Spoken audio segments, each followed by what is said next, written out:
welcome for another episode. Today I'm going to show you how to make bone broth, the best bone broth you will ever make. So this is a family recipe. I love it. It's basically the simple one, but it's pretty tasty. Bone broth you know as the bone broth in soups, the bone broth in lots of tasty things, and you can just sip it if you want, which I love doing that. So first I roasted the chicken, saved the bones. You can freeze it in a bag, put it until you want to.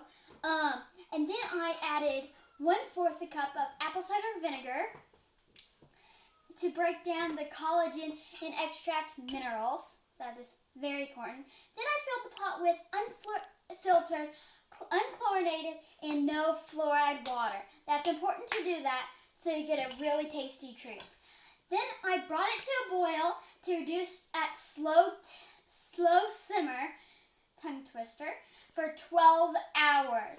Now I'll show you the bone broth process. So here is what it looks like after 12 hours of hard laborious work. Now I'm going to ladle it into here, which I already did some, the fine mesh strainer to get out the bone excess and stuff.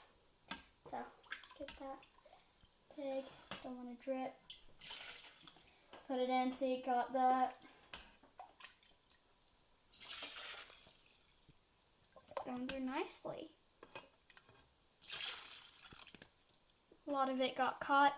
And what I'm going to do with the excess bones, I'm just going to scrape it into this bowl.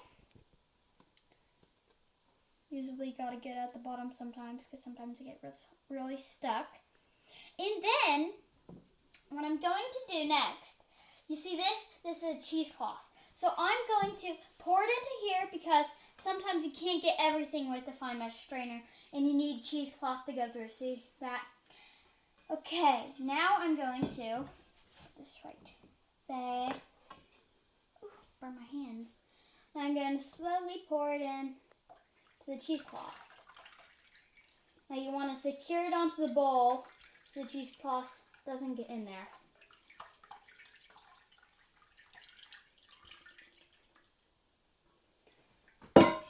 As you know, bone broth is a very long process. It takes all day to do it, and usually you have to start it very early. So I did another batch of this, poured it in so I could fill these two up.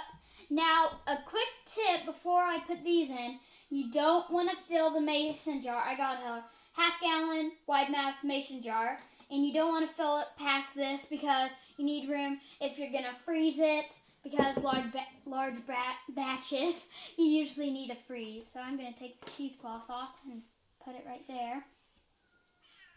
Stuck. This is one of my favorite drinks. It's very, dang. It's like falling. Get this. Thank you.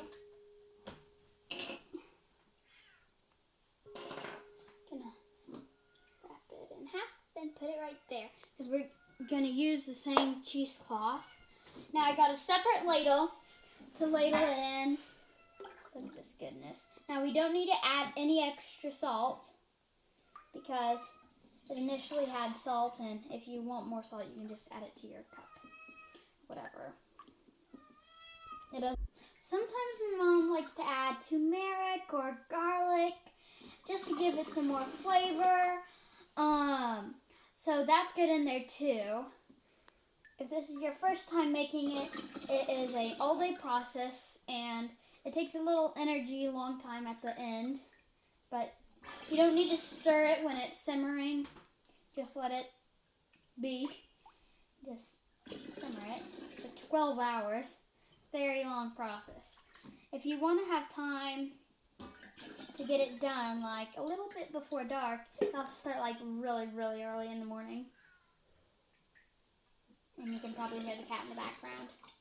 I have to put him up because we don't want no cat hair in it.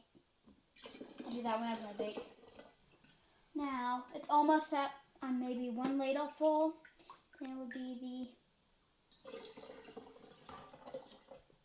maybe a teeny bit more. As you can see, it's right there. It's kind of under the thing.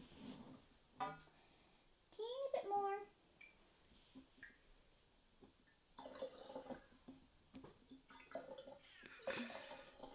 Perfect. You don't want to get well, you can see that. It's right at the mark. You don't want it any higher because it's going to freeze. So I'll put this one right here. Move the back. Don't want to, and it's going to be really hot, so you don't want to burn your fingers because that's happened a couple times. I'm going to just bring this one. Ladle it. You can use bone broth in a lot of stuff. It's good for when you got a sick, immune system's not as healthy as it should be. Cleans out your body. And it's tasty. Really, really tasty. I know I'm going to have a glass. I'm definitely going to have a glass tonight. I think it's a treat. Now I'm going to fill this one up, and then I'm going to show you the rest. So I got these 2 mason jars, and I'm going to finish the batch, but first I just had to have a little sip of this yum num. I could have 5 cups of these. Oh, that is good. Really good. So if you're wondering what we do with the bones, it's a very long process because you see these bones, they still have a lot of meat on them. See there, there's a good close up. With what we do, we hand pick the meat off of the bones, and we feed it to our dogs. They go bonkers over it. The only thing we don't feed is the cooked bones, because that is really bad for dogs. Don't ever give your dogs that. But what we do with the bones, our garden loves them. We dry them out in the oven.